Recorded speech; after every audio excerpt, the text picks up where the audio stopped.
thinking about all of you because it's today from Torat Ahavah. It's called Names Are Descriptions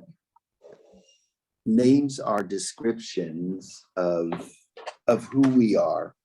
Names are descriptions of who we are. And in this parsha, we probably have more names being given than in any other portion. And one of the messages, it's in the Torah itself, is that people offered names because the names were descriptive of something. Let's take a look at it. I'm now looking at, and you don't have to put it up, it's Leah. It's interesting that it's mostly the mother who gives the name, but Jacob, in the end, he marries, it's Leah and it's not Rachel. A lot to be said about that, maybe for another time. Vatar Leah, and Leah became pregnant. Vateled ben, and she gives birth to a son. Vatikra Shmo Reuven, and she called his name Reuven. Ki Amra, because she said, Ki Ra'a Adonai be'anyi. She looked at her life and she assessed where was she at in her life. And Reuven, she said, when I look at my life, the first half of Reuven is Ra'ah, to see. And she argues, Ra'a Adonai be'anyi, God saw me in my affliction. Ki Ra'a Adonai be'anyi, ki ata yehavani ishi. Now my husband will love me. She felt that her husband loved Rachel and not her, but she was the first birth. The Ru'u means God saw, and the end. We lost your voice. Shuli, my computer is indicating that his bandwidth is low. Yeah, I think we're just gonna have to wait that out. Okay. 1 second, I'm going to go to the other room. 1 second. I'm going to go maybe to a better contact. Hold on.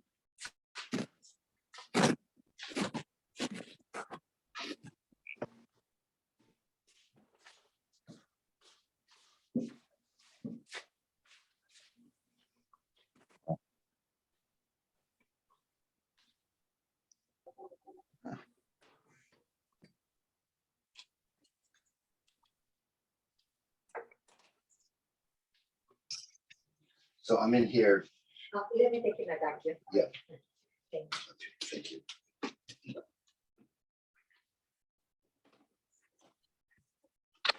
I can hear you. Okay, now is it better? Yes, Yeah. Is it better? yes. Yeah. Okay. Yeah, I think is this better, everyone? Yes. Yeah. Yes. So far, yes. Okay, I went into a better room where I think our connections are better. So what I'm saying is, hi Fern, I hope mom's okay. I don't know if people can hear me. I can hear you. I can hear I you. can hear you. I can hear you. Okay. you. Okay, I hope mom is It's okay. better than it Fern. was. Okay. If you can't, please let Shuli know. So Reuven, Leah says, I'm naming this child Reuven. Why Reuven? Because God has seen my affliction. God has seen that I am not loved. And the word for see is Resh Aleph Hey, to see, Ra'ah. So she understands this to mean God has seen. Now, the word for affliction is anyi, which means affliction, and that's the N sound. So the name of the first child is Reuven. Reuven. Reu. God saw then. God saw my onyin. That's the nun. God saw the affliction, and now my husband will love me. He did not love me, but I gave him a son. Now he will love me. And then it continues. Vatar od vateled ben. She had another child. Vatomer, and she said, Ki shama Adonai, ki snua anochi. She was still hung up with this. God, now it's not that God saw, now there's a different verb. God has heard, ki snua anochi, that I am hated. Vayiten li gam et zeh. And he gave me this second child. Vatikra Shimo Shimon, and called his name Shimon. If we look at the name Shimon, Simon, the first half is Shama, to listen, to hear. She understands this to mean God heard. And Shimon, the nun, the end sound again is the unyi, is the affliction. God has heard my affliction and gave me also. God has heard, even she says it more directly, the end sound is snua, which means I'm hated, like a sonay, and gave me this child. What is she doing? What she's doing is, and this is pretty narrow, she's taking her own circumstances and she is projecting those circumstances on the children being born to her and giving them accordingly their names. So why is this child called Reuven? Because God has seen my affliction. Ra'ah Hashem et Anyi. Why does she call the second one Simeon, Shimon? Because God has heard Shimon own that I am hated. It's very, very, very narrow. I'll give you one more. She then has a third child, and she says, Vatomer, ata hapam yilave ishi elai. Now this time, my husband Yilaveh comes from the word lilavot, means to escort. My husband will be joined to me. She's hung up on her situation where she feels that Jacob doesn't love her. And for the third time in a slightly different permutation, now she says, wow, now that I've had a third child, it's not just a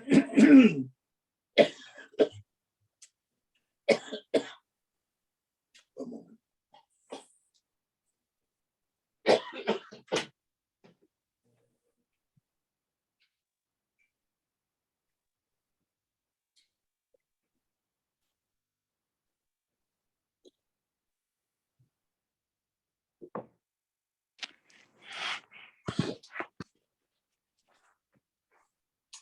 It's not just that my husband will not hate me, but he will be joined to me. And then she gets to the fourth child, Yehuda, and she says,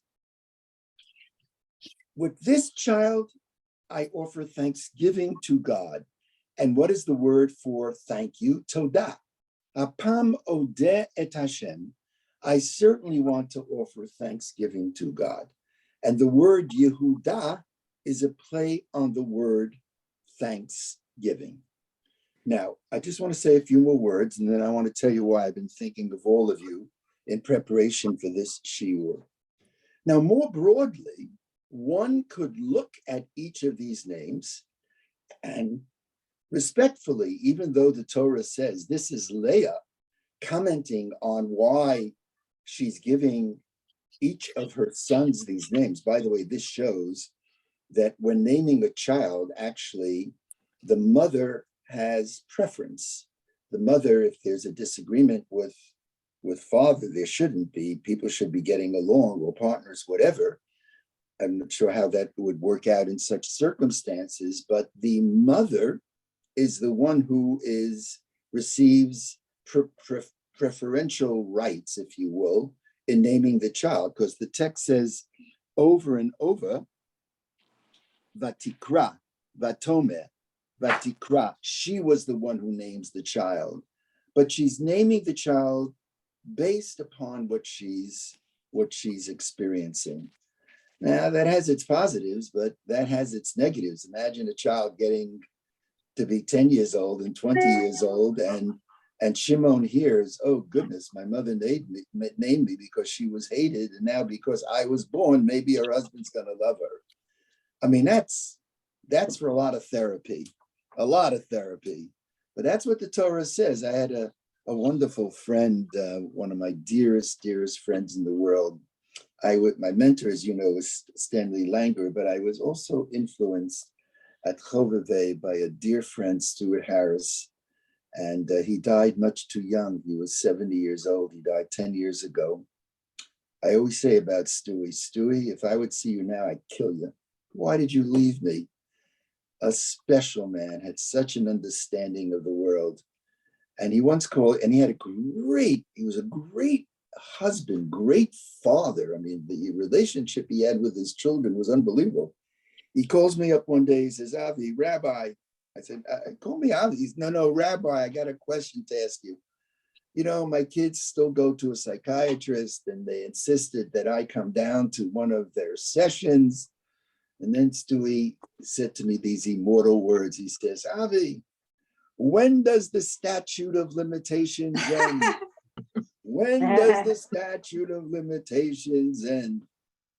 Hey, Stuart, I miss you. So, you know, I appreciate that she's naming the children because she felt hated. So, okay, through the child, she's less hated, but that's a big burden to carry. So, but that's what it is. But one could look at these names and understand it. These names more broadly. I'll show you how we do this. Let's take a look at the name Reuven. Reuven.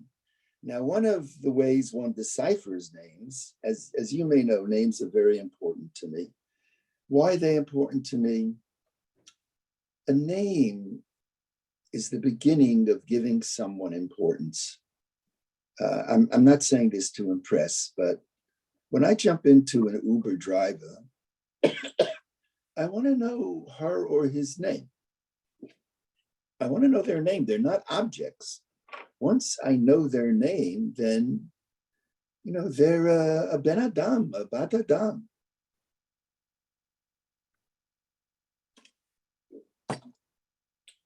We're at a bar mitzvah and somebody's carving up some meat. I have made up my mind that I'm not going to allow anyone to serve me without asking, what's your name? What's your name? When you ask that question, people are flabbergasted, especially if it's a woman, you know, they wonder whether this is a play. No, I want to know your name. What's our connection? And, you know, when they ask me, when they're carving, you know, with these sharp knives, why am I asking their name? I said, well, you know, anybody who's carving with a sharp knife, I want to know your name. I just want to have that contact with you. Knowing names is important. It's very, very important. I try to know the names of everybody in the shul and learning the names, and the names representing importance. It says something. So, and names are not just names. Names, I argue, are descriptions, like Reuven. Now, she understood Reuven to say, God saw that I'm afflicted and gave me a child. Okay, but you can understand that differently.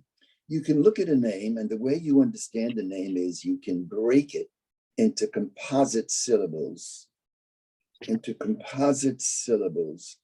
know how many syllables a Hebrew word has? Here's the trick. Every vowel, every dot, except for the two dots, the shva, that means it's a syllable. You know, Reuven is 2 syllables because the shva doesn't count, but the Reu is 1 and vein is 2. So you can take the name and you can split it, Reuven. So Reuven is a composite of 2 words, Reuven. And what Reu means, Ra'ah, and here we're taking it to another level. We're not just understanding it as a composite, but we're offering a deeper meaning of Reuven. Ra'ah means not just to see, but to empathize, to care. Reuven. Reuven means you are a person, hopefully, who empathizes. Ra'ah means to empathize, who cares about Ben. Who's the Ben? Who cares about the sons and daughters, who cares about people. That's what Reuven could possibly mean. Or go to the second name, Shimon. She understood Shimon to mean because God has heard, Shama, that I am hated, Snua, the end sound. Yeah, but more broadly, it could be that this is an individual, Shama. Shama doesn't only mean to hear, but it means to listen. Shema Yisrael doesn't mean hear, O Israel. It means listen, O Israel. And there's a very big difference between hearing and listening. Listening is deeper, although these days I don't take hearing for granted because I've lost some hearing in my left ear. But Shama means to listen, to really, really listen. We have a motto at Chovevei and at Marat. We teach our students, and I remind myself when I'm sitting in pastoral counseling, I should see the word wait in front of me. What does wait stand for? Why am I talking? Why am I talking? I'm much, much better off listening. So Shimon doesn't have to be understood. The Bible understands it, that she said, because God has heard, Shama has heard that I am hated. We can understand it more broadly. Shimon means someone who is sensitive to the vulnerable, one who hears the sounds of the afflicted person. And this is true of all biblical names, all biblical names. I'll give you an example. My mother, her name, English and Hebrew, was Miriam. And she led a very difficult life. She died a very young woman. She died from cancer. She struggled with back problems and got hooked on opioids. And she was just, what an unusual person. And she once said to me, Avrami, my name is Miriam because Mir is a composite. It's a compound of Mar. What does Mar mean? Moror. What does that mean? Bitter. Bitter. Bitter. And Yam means the sea or the depths. My life, she said, is the depths of bitterness. And I looked at my mother and I hugged her and I said, Mommy, I understand it differently. Mar, in the Torah, there is an expression, more bisamim. There are beautiful spices, fragrances that are given in the temple. One of the spices is the myrrh. How's it spelled? Is it M-Y-R-R-H? I think Yeah. Bert will know right away. But it's more. It's a beautiful spice. I said, Ima, it doesn't mean that your life is the depth of bitterness. It means for me the opposite. Your life is the depth of sweetness. That is the description of life. And that not only is true of, I believe, all biblical names, it is also true in modern Hebrew names. For example, one of our daughters is Ilana. Ilana was a very popular name when Ilana was born about 50 years ago. What is Ilana? Ilana is not a name you're going to find in the Bible. young tree. It's a tree. It's a tree with all of its beauty. Poems are made by fools like me, Joyce Kilmer wrote, but only God can make a tree. The famous story, which I told under Ilana and Michael's chuppah, of a man walking in the desert, or it could have been a woman, and famished and thirsty.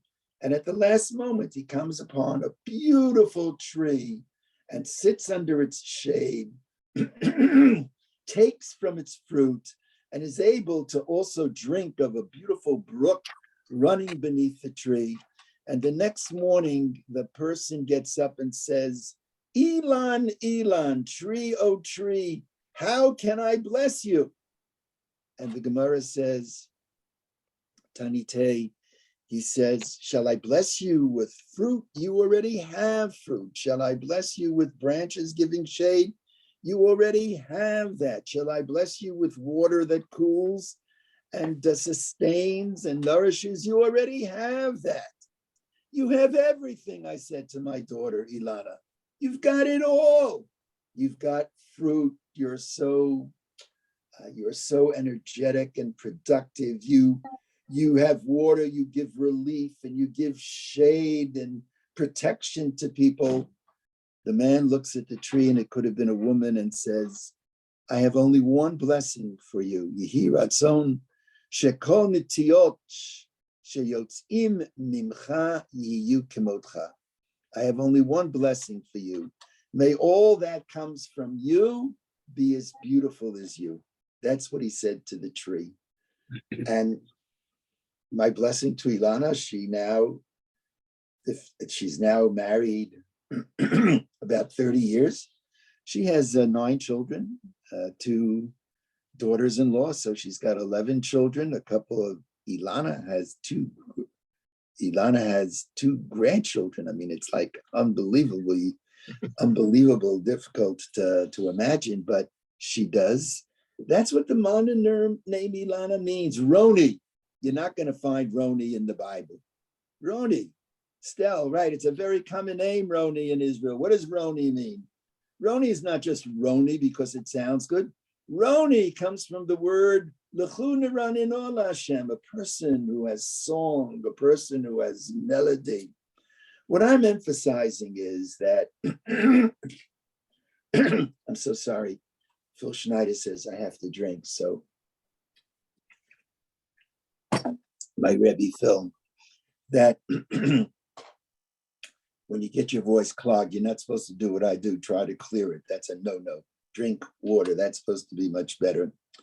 So when I name a child, if you've ever been at a bris, and this has become the custom at the Bayit, of course our children are named because of memories of the past, named after people, and perhaps our children are named because of hopes for the future. But the name also is a description. It's a dream of what we'd like that child to grow to become. In fact, in Kabbalistic literature, the names that we have are names that have meaning, that we grow into. Our names are descriptions of who we are. I want to take it one step further, and this is why I've been thinking of all of you.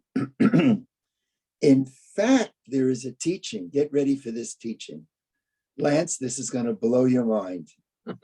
Even my genius, Lance, I want you to put your heart on. You've got a big heart.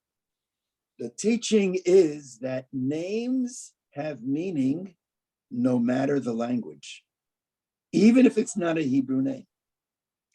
Now, I happen to think when we named our children, I wanted them to have a Hebrew name. They have no English names. When I was born, my parents told me my name was Abraham Hyman. I was a Jaime, Joseph.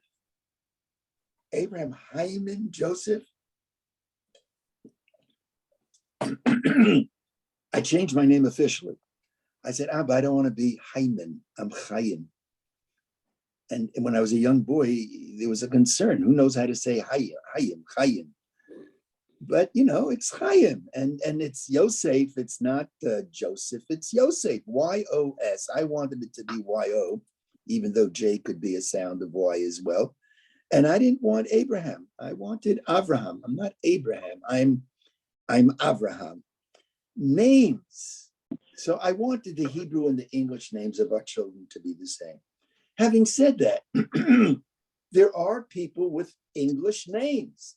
And the Talmud, most famously in Megillah, says that if you take all of the names in the Megillah, all the Persian names like Achashverosh, Haman, and Esther, they're all Persian names. Even Esther is a Persian name. And write them out phonetically in Hebrew. I'll take Estelle's name. I'll write it out phonetically in Hebrew. I should be able, Vivian, to look at your name once I write it out. Caroline, I should be able, Howard, to take your name, Ellen, write it out in Hebrew, and from the Hebrew, I should be able to come up with meaning, with some kind of meaning. Why is Esther Esther? When we write it out, Esther comes from the word Seter. Seter means hidden. The aleph of a word, and this too is one of, well, it's not a trick, but it's the usage of a certain approach to understand. Aleph, Tuf, Nun, Yud in verbs can be future. But when we do names, this is not a scholarly intellectual exercise. I'm looking at it poetically. And I'm looking at poetically in the broadest way, trying to interpret it. Esther means somebody with humble, hidden beauty. Sometimes the greatest beauty is the humble, is the beauty that is not revealed, but it is the beauty that is concealed. I think I told you that our son is now in Tel Aviv, the scholar who's married to Shandy, who got a 2-year gig. She's a deputy bureau chief of the Wall Street Journal, publishing on Middle East affairs. She wrote, we're very proud, the lead articles when the government was just elected. So above the crease, Shandy's name was above the crease. And normally she doesn't get her name in these days because she's the editor. So when she was the writer in the Midwest, we always looked for her name. I, by the way, always tell her I have a perfect record with the Wall Street Journal. I've submitted about 100 pieces to the op-ed page. I have a perfect record. I am 0 for 100. I have to get Tova on my case. Maybe Tova will be able to get me published, as when Tova volunteered for Amcha, she used to go begging, well, a rabbi will feel bad if you don't publish it. So I got more pieces published during Tova's tenure than any other time in my life. Anyway, why am I telling you this story? So, she goes to Dubai, she goes here and there, and she sends us a picture. She's about ready to walk into a mosque, and she's in what do you call that? The hot, or what? Burqa. The whole deal, black, and she's, yes, my daughter-in-law. She's just beautiful.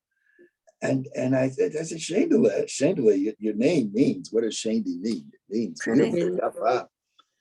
I said, my goodness, Shandy, I don't know, maybe you should wear this in Tel Aviv. I don't know how well it's going to go over. But that's what Esther means. Esther is the hidden beauty.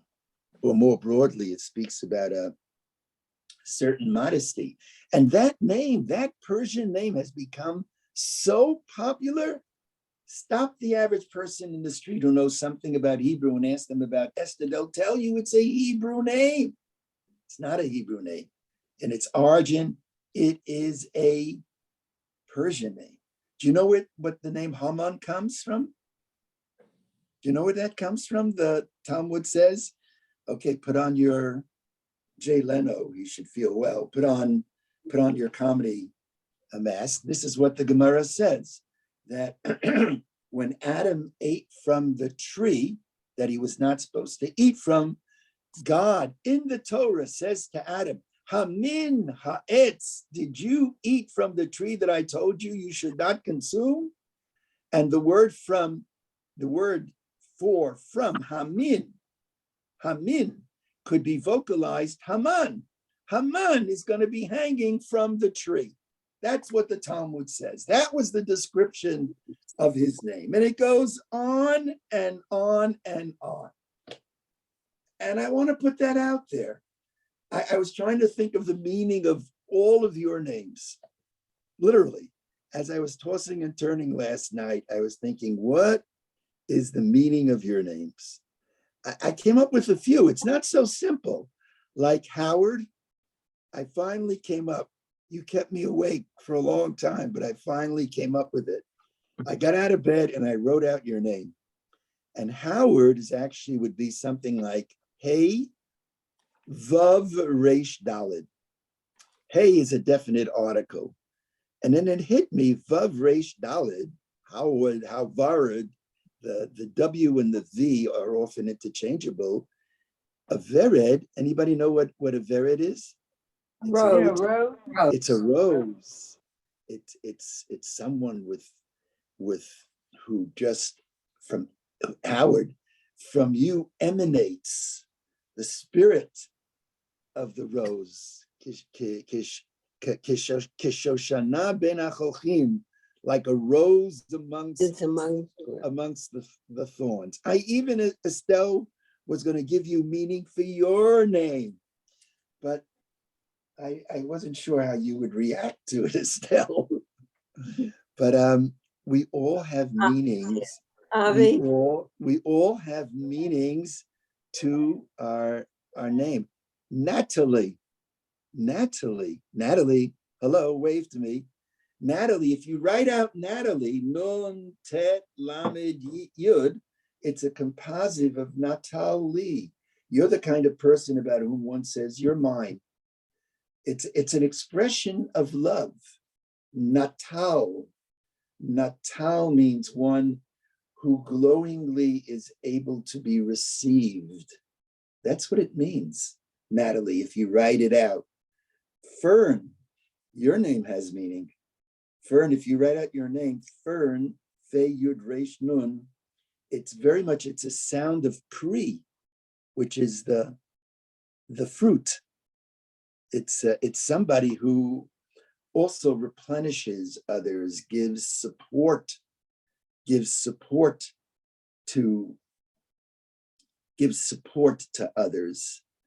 I even thought of something for Beverly. Beverly's got to be on, Beverly and Ted. Here's Beverly. Beverly, this is, again, it didn't come easy, but for me, Beverly. So to me, it's 3 syllables, but is a word which means with, be. And verily is barili, barurli. Li means mine. Barur means it's clear. Then it hit me. That's my Beverly. I'm not saying this. I'm saying this in a serious way. This is not meant to flatter anyone. It's just the damn truth. Bari Li, Beverly, this is you. All your life, you had goals. You had an action plan. Barur Li, it's clear to me. I've got to be there for Judy. I've got to be there to make sure that whoever, Copel is going to make sure that there's money that's going to go for dysautonomia type of investigation. Barur Li, Beverly. That's the way I see it. Lance, I got to think about Lance. Maybe you have some thoughts, but I would begin by saying, Lance, I need more time, Lance. But I would say that Lance, the beginning is Lamed Nun. Lean on me. Lamed Nun means Lina. Yeah. Lina. And the CE is Sasson. Lean on me. Let me give you the joy of leaning on me. So I guess, we have this expression when we offer an interpretation. Some people would turn to me and say, oh, Avi, it's just a bunch of rationalizations. Maybe, but one person's rationalization is another person's understanding. I want to repeat that. One person's rationalization is another person's understanding. My understanding is another person's rationalization. So I want to stop here, and I want to get your feelings about this. All what we have said is taking our lead from the Torah. The Torah in this week's parsha, every single one of the children, every single one, the mother says, this is the reasoning for the name. But whereas in the Bible, I'm summarizing, it was based upon the condition of the mother, we're broadening out and saying maybe it could be based upon the hope for the future of the child as the child will grow into adulthood. And beyond that, what we're saying is that this is true not only for Hebrew names, but for English names. And I believe it's true for Hispanic names, and it's true for Chinese name. We just need time to think about it and to decipher it and understand it. You know, even Vivian is a name I thought about for a long time. Some argue that the most important part of the Bet HaMikdash, of the Mishkan, of the tabernacle, were the Vavim. That's Vivian. What are the Vavim? Vivian, this is you. They're the hooks. They're the hooks. The hooks without which everything would fall apart. The curtains would fall apart. The roof would fall down because they're carefully described. You know, there's a great midrash. We can go on and on with this. There's a midrash where Moses said, I'm the leader. I must be accountable. And in the last portion of the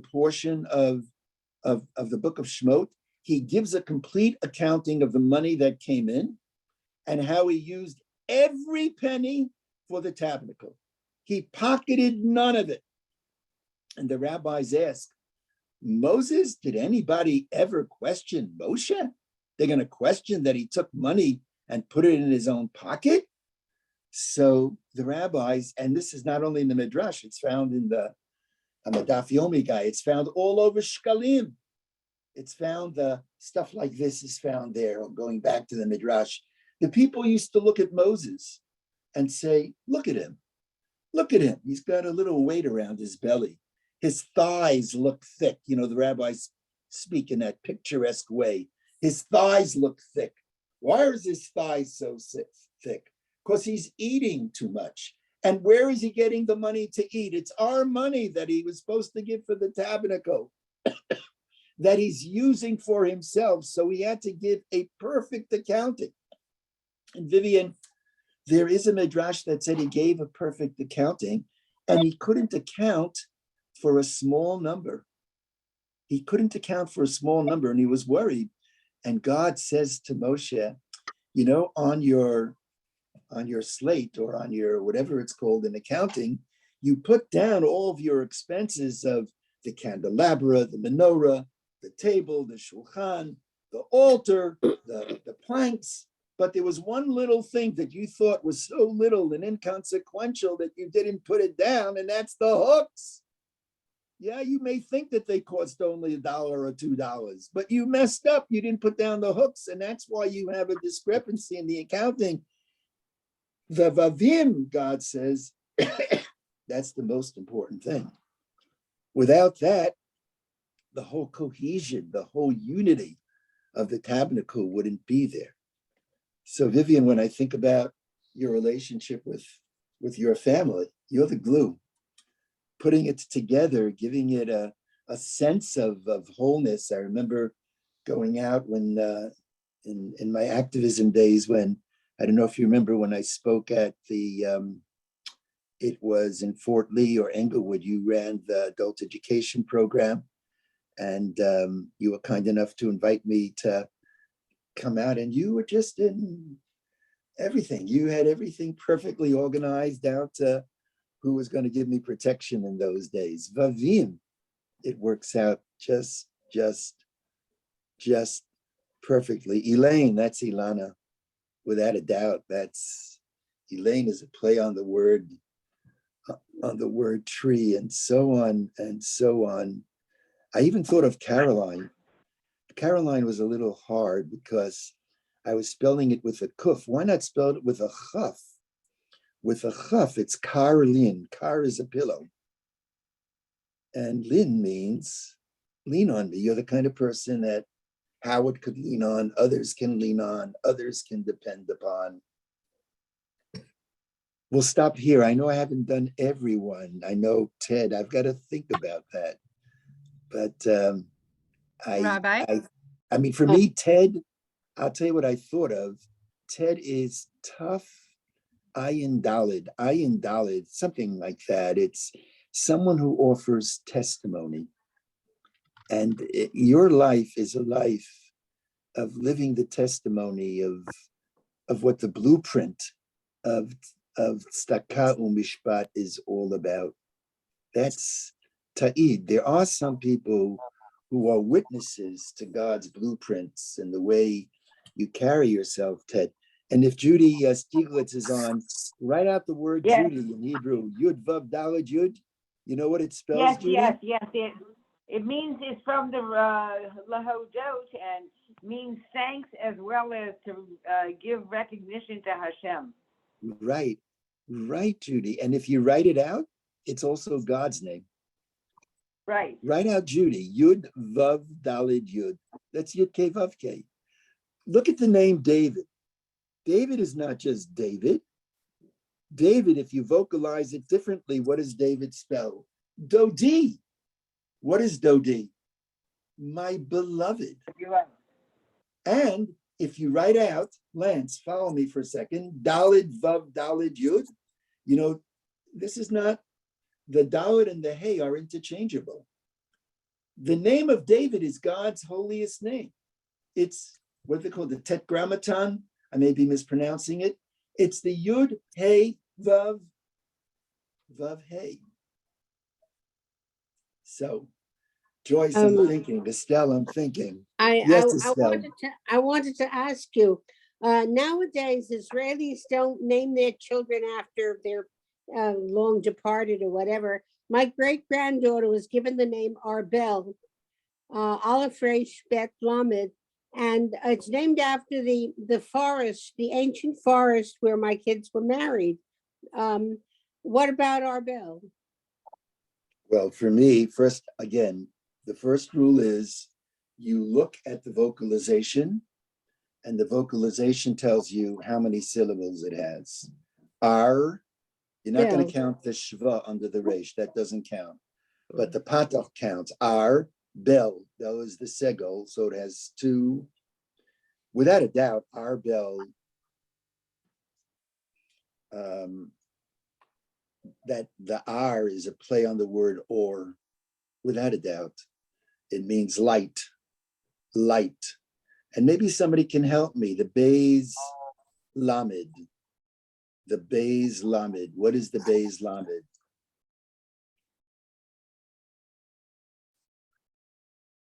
I want to think about it, but I think it has to do with light.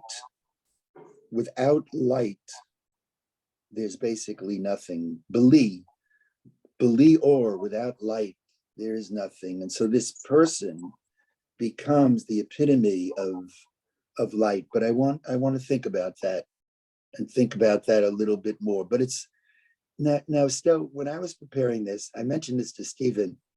I said, what do you think Estelle's going to think about this? You have to ask him what he reacted, but I wonder, what do you think about this, Estelle? Does this have any meaning to you? You got to be able to float a little bit, but I think there's a lot of truth to this. Why not? Although you realize that people coming from all over the world have their names. For instance, in Czechoslovakia, they had to name their children their check names after somebody in the Catholic calendar. So although my husband's name was Yitzhak, he was called Imre, Emery, Imre. What does Imre mean? You know, the name that he took when he was in the Etzel was Elitzur, which I know what that means. So some names have names. I never No, think of but mine. Imri actually it's quite direct. Imri means Imri. Imri means Omar. What does Omar mean? It's speech. Vayomer Hashem, Imri, the Yud is always the name of God. It's someone who is speaking and walking with God. It's a very powerful name. Powerful name. Anybody? Yeah, Avi. Yes, Tova. Your name is very simple. My name because is it's so very beautiful. simple, and when anybody Tova. would say Yes. Kishmeth Canaan, I thought that was a compliment until my daughter reinterpreted that. And she said, Yes. when I was born, they looked at me and they said, well, she's not excellent. We're not going to call her Mitzi or Mitsuyan. But she doesn't also look so bad that we should call her Ra'ah. So we'll go with Tova. I'm But very now biased. I'm very biased to Tova because Toby's Hebrew name is Tova and my sister's name is Tova. Right. Tova's a beautiful, beautiful name. I was Beautiful. named after my grandmother, whose name was Gutta, and they just translated it into. But now I have a great granddaughter, and this is a little hard, and her name is Hypatia, after a Greek mathematician woman. Great, but to me, Chai is Chai, and I'm calling her Chaya. Good. Beautiful. Good. I'll have to Opesh, I have to think about that. Yeah, Exactly. but HY, which is Chai. Right. Yeah. Right. I'm looking at Cindy now just for a moment, just to give you a sense of the way I would look at a name like Cindy. I'd write it out in Hebrew. Now, in Hebrew, and this is not pushed, this is this is a style of interpretation. Sounds, the way a letter sounds means that those letters could be interchangeable. So Cindy could be either with a sin or with a samach.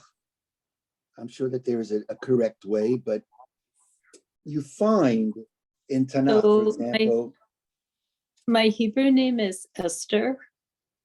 And when my parents were expecting a boy, but we didn't have, amniocentesis and all those, Thank God. options for determining gender back then. So I was named for my father's grandmother, and I was told that the people in the family were not happy with my English name, and they said that my mother's Sepater de Namen ruined the name. But my middle name, which is more closely aligned with my Hebrew name, is Eileen. Is Eileen. Okay. Eileen, E-I-L-E-N. So people don't call you Cindy? Well, they do in English, yeah. Well, when I look at Cindy, now this theory is saying I would write it out. Now, again, when we write it out, how many syllables does Cindy have? It has 2 syllables. It has 2 syllables because it has 2 vocalizations without the shva. Cindy. Now, what jumps for me right out of the page is a dalid and a yud. Anybody know? This is not pushed. A dalid and a yud, when they stand alone or stand together. If I'm writing in Hebrew and I write a dalid, that's God's name. Right. The dalid and the yud are God's name. We write dalid, little q or whatever, and then the yud, Cindy, and Cindy. There's it could mean a lot of things, but sin for me, it's not S-I-N, God forbid, but it sounds like sneh, which is the burning bush, which is the ultimate place of revelation. It's Samach Nun. Or it would be, Cindy would be interchangeable with a Shin Nun, Vishinantam Livanecha. It's somebody who teaches with an awareness of, with a godly awareness, however one understands that. And that's the beginning of trying to make sense out of the phonetic meaning, the Hebrew phonetic meaning Of a name. of Cindy. And Eileen is, Eileen is also two syllables. And lean doesn't just mean, it's lean on me, lun. Lalun means to lodge. And the aleph, it means to lodge with God. The al, the el, Shema Yisrael, El is El, any form of El is always God's name. So I was taught in my childhood that when you name someone, our custom of naming someone after a departed person was to bring the characteristics of that person to the baby. And if Hashem only created so many souls and the soul of the departed person no longer has a body, that you would then bring the soul of the departed person to the newborn. Yes, I think that's beautiful. I think there's great truth to it. My name is Avraham Chaim Yosef, and 3 names. To my knowledge, there's only one other person I've met that has that combination of names, and that's my first cousin, who's I'm named after my mother's father, who died very young from pneumonia. There was no penicillin. And my mother's brother had a son whose name is Avraham Bornstein, and he has the same name, Avraham Chaim Yosef. And the legend is that we come from a dysautonomia family. I know that dysautonomia is something we've heard about because of our dear Judy. But Ted and Bev knew my cousin Dovey, and certainly Bev and Ted, you knew Dovey's parents, Roka, that's my mother's brother, and Muncie. In fact, when Dovey died, he was the second longest living dysautonomia person. He died when he was 38. I know Judy was a little bit past 50 to my knowledge. So Dovey had dysautonomia. I think I mentioned to you, I became very close with him, and I'll never forget at the end of his life, he was the most precious person in the world. And Dovey said to me that he has one regret in life, and that is that he said to me these words, I hope you'll accept it the way and the holiness that he meant it. He said, Avrami, I never made love to a woman. And I never forgot that. That was so powerful, coming from a person of such innocence who so much wanted to develop such a close relationship. So apparently, dysautonomia is in our family. And my grandfather, after whom I am named, he had many siblings who died at a very young age, 2, 3, 4 years old. And there's no certainty, but my family believes that was dysautonomia, going back now to the 20s and 30s. This is going back 100 years, Beverly.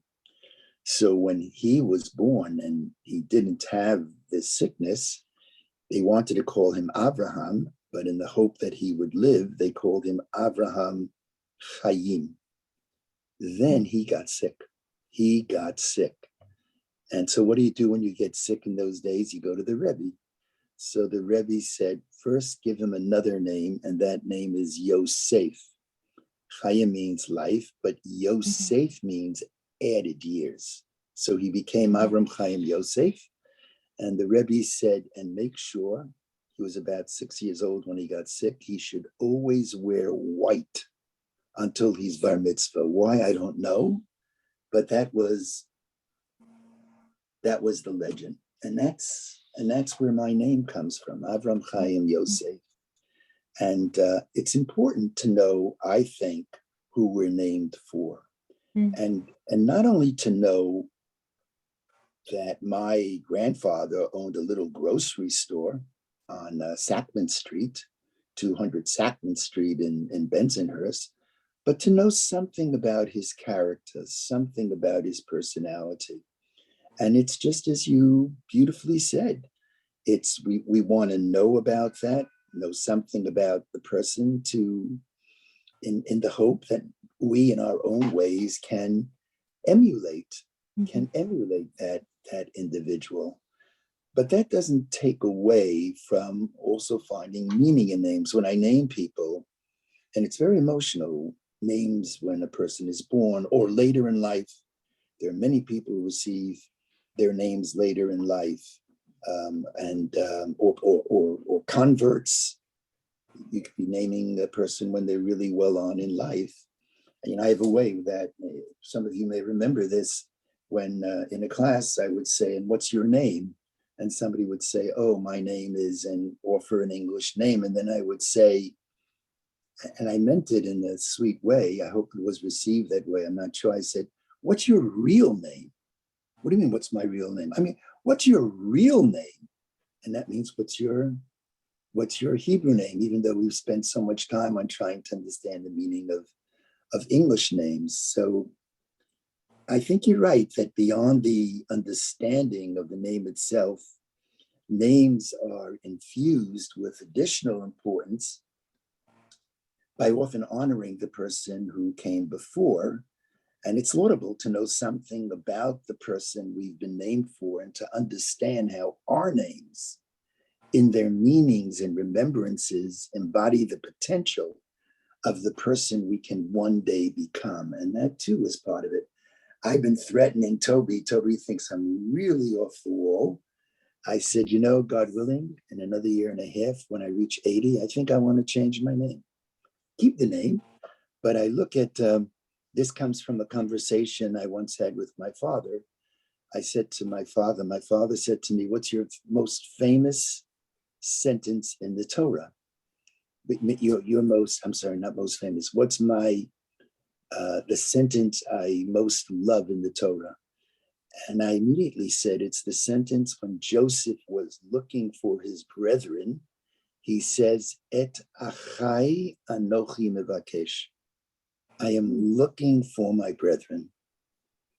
Achi, et achai anochi mevakesh. And my father, without skipping a beat, he said to me, that's interesting. Achai, that's the acronym of your name. Avraham Chaim Yosef. Achai, Achi.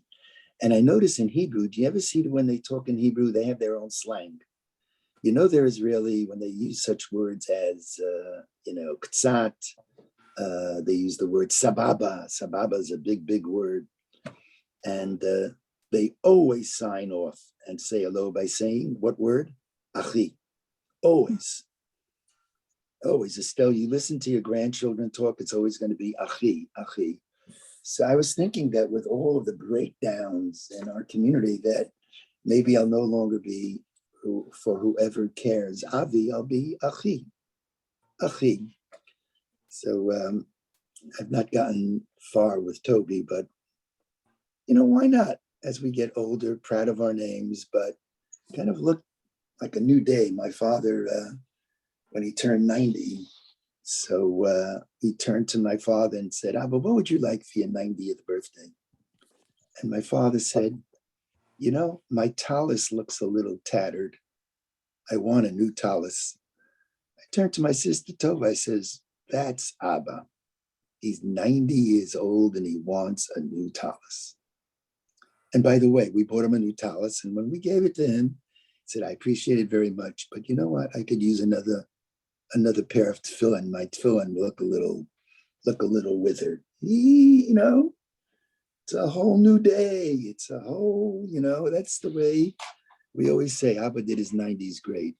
Did his 90s great.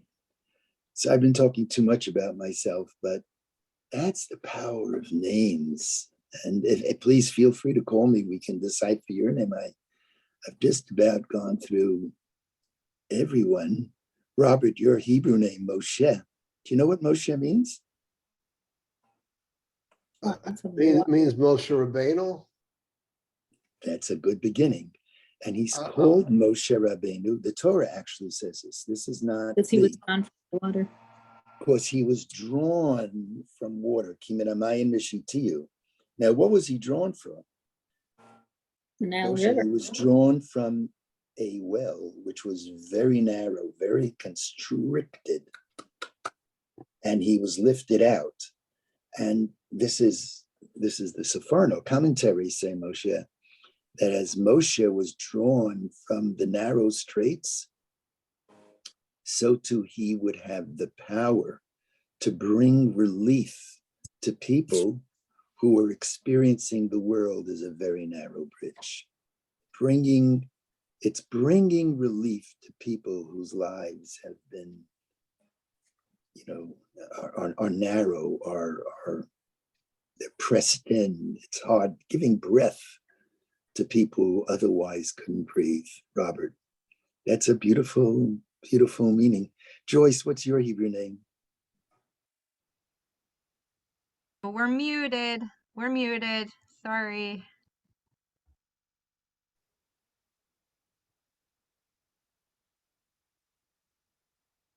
I wish I would have known that Imra meant what you said it did, because every time I called my husband Imra, he would say, "Don't call me Imra."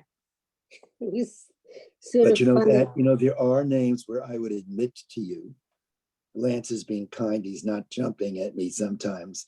I'd admit to you, I've kind of forced it a little bit, it's too much. Imre is easy. Well, I Imre, know. I Imre mean, is he very, insisted his name was Yitzhak, and even in faculty, they insisted upon calling him Yitzhak. first of He all, insisted. Yitzhak is a beautiful name. First of all, It's hard Yitzhak, to pronounce.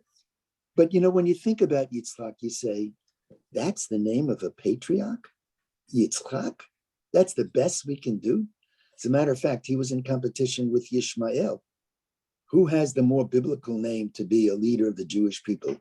Yishmael. What does that come from? That God listened, Shamael. That sounds much better than Yitzhak. But just a word about Yitzhak. This is actually said by, it's a Hirshonian thought, Samson Raphael Hirsch, that says, if he's called laugh because his mother and father laughed and all of that, why is Yitzhak in the future tense? He should be called Tzchok or Tzachakti. What is this Yitzhak? He will laugh. And I think the meaning is that part of being Jewish is, number one, you got to know how to laugh. More deeply, what it means is, it doesn't mean laugh. It means against all odds, we're going to overcome. And it's almost like, it's almost like funny. I don't like that word for it, but I'm going to use it. When we used to demonstrate, Jacob Birnbaum and Glenn Richter would demonstrate against the Soviet Union. I remember people coming up to them and they would say, "What are you, out of your minds? You're 5 people standing at the Soviet mission. You're going to bring down the Soviet empire? You're nuts. It's not going to happen." Well, 2 million Jews have left the former Soviet Union. Guess what? The joke's not on us. The joke's on them. And the power to be able to laugh. To this day, I'm very indebted to Johnny Carson. There's no one like Johnny. He made me laugh and clean stuff. He used to walk out and always trip over that. Remember, he always tripped. He had like a little platform. And you knew he was going to trip, but every time he tripped, it was funny. There was something. It's a good thing. I don't have that ability in speaking. There are some people who know the timing, how to make people laugh. I'm too much of a serious, as my father says, a serious duck. But the ability to laugh, that against, and Yitzchak was born against all odds, His mother was 90 years old. His father was 100 years old. Really? And even if people gave birth late, I mean, they had been married for 25, 50 years. Now they're giving birth. It was kind of against all the odds. You know who never forgot how to laugh, who lived that name? Natan Sharansky.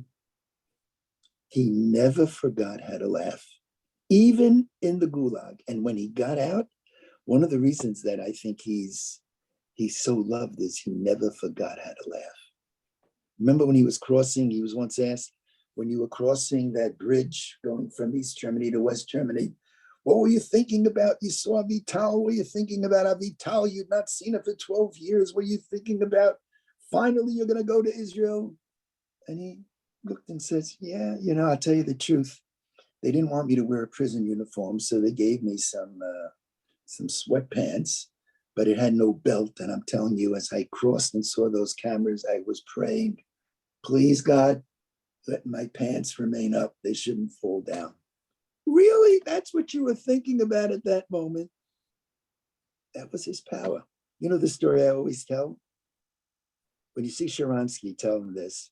He came to the Bayit in May of 1987. First speech he ever gave in America. I bring him back to the airport. He's a little guy. As you know, he's very short, but he's a very big man. Somebody walks up to him who's shorter than Sharansky, which means this guy's really short. He has a big black yarmulke. And he plants the yarmulke on Natan's head. This is now in the middle of the old, Idlewild airport, or whatever it was called back there in the 80s. And this man, this deeply religious, obviously Jew, says in deep Yiddish, Sharansky, give me a bracha. Sharansky, give me a blessing.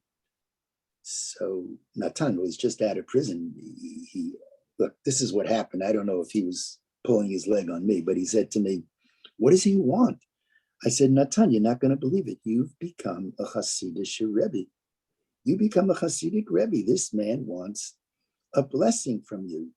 So Natan says to this man, look, if you want a blessing, you're asking the wrong guy. I'm not the guy who gives blessings. That's not my thing. He, pointing to me, he's a rabbi. Who'll give you a blessing? So the guy, at that time, I was involved in media activism. So the guy says, I know who this rabbi is. I know. I have no interest whatsoever in his blessing. But you, Sharansky, you made it through the gulag. I need a blessing from you. And then he said, and I'm going to stand here and I'm not going to budge until you give me a blessing. And Natan looks at me, like, whoa, what does he want? I said, Natan, he wants a blessing from you. And he says he's not going to budge from there. You may have beaten the KGB, but you're not going to beat this guy. He's not going to budge till you give him a blessing, and your plane is going to leave very, very soon. So Natan says to me, how do I give him a blessing, a bracha? I said, Natan, you put your hands on his head and you give him a bracha. So help me. Natan lifts his hands, puts it on this Reb Yidela, and he says, Baruch atah Adonai Eloheinu melech olam, hamotzi lechem min haaretz. Just like that. And what was unbelievable is that this guy was absolutely ecstatic. He was happy. He took his yarmulke back, and that was it. That was the bracha. And we rabbis, I see Rav Ezra is on, my dear Rav Ezra. When we do bar bat mitzvahs, we're always thinking, what is the bracha we can give to this bar bat mitzvah? I was saying to myself, just imagine if I got up and on a Shabbos morning and I said, my dear bat mitzvah, my dear bar mitzvah, I have a deep blessing for you. Baruch atah Hashem Elokeinu melech olam hamotzi lechem min haaretz. It won't go very far, but from Natan it went very far. That was his, to this day, I don't know whether he was pulling my leg, but that's Natan. Never forgot how to laugh. Yitzchak is a beautiful name. Yitzchak is a name that really, with all due respect to, all the naysayers about Israel, we've been through much worse. God willing, we're going to be fine. We're going to make it. It's not that we don't have challenges. We've got challenges. But Yitzchak, we're going to make it through. Next week, I'm going to show you an Akedat Yitzchak that relates to names. That is an unbelievable Akedat Yitzchak quoted by my Rebbe Nechama on why Rachel, why Jacob was so upset with Rachel when she complained she had no children. And he responds by analyzing the two names given to the first woman. The first woman was given two names. The more popular name that we know is Eve, Ahavah, but she's given another name. She's called Isha. And he compares those two names, and we'll take a look at that, and we'll call it a day. Anybody with the final word? Ezra, we've been having a lot of fun deciphering names. We've done this many times in cabs, haven't we? Ravavi, the bracha of Hamotzi reminds me of we have our own family story about the bracha of Hamotzi, which is when at our wedding, Mayan's grandfather had the first bracha of the Sheva brachos, and at the time, he was beginning to cognitively decline, but no one was ready to admit it or talk about it. It was kind of like a open secret in the family. And he gets up to give the first Sheva bracha. And as we know, the first Sheva bracha is Baruch Hashem Elokeinu melech haolam, Borei Peri HaGafen. But he gets up in a full, loud, booming voice. He had been the executive director of a JCC for a long time, so led many a Friday night dinner. He says, Baruch Atah Hashem Elokeinu melech haolam, Hamotzi lechem mina aretz. Under our chuppah, we had the bracha of Hamotzi lechem mina aretz under our chuppah. And the truth is, I don't remember anyone else who gave a Sheva bracha at our wedding. I don't remember who the 6 people were, but I will always remember Grandpa giving us the bracha of Hamotzi lechem mina aretz. I know I speak for everyone. We are so fortunate to be blessed with Ezra and Mayan. So fortunate just to listen to you, and so gifted, so blessed. Ezra, you and Mayan, the family should be well. And Ezra has been so kind to me. We've been working on this Torat Ahavah, and the aesthetics are very important. And Ezra is so, I get emotional, so talented in so many ways. So thank you for sharing that, Ezra. Yeah. We've been having a lot of fun talking about names. When you write out Joyce's name, do you come up with anything? In English, Joyce, we have to really give that some, I think Joyce, if I had to give a fast response, Joyce, my dear Joyce, 5480125. Am I right? I got the phone number right? I would say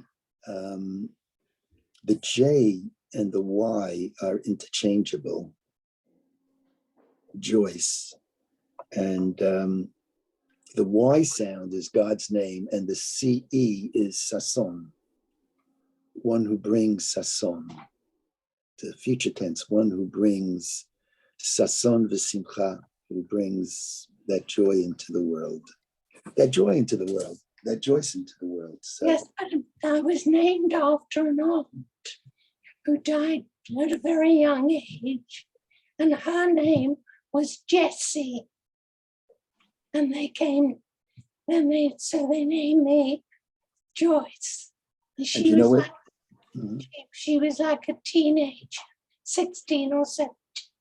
Yeah, no, actually the name Jessie is, as you can see, there are some more direct explanations and some less direct, but Jessie in Hebrew is Yishai.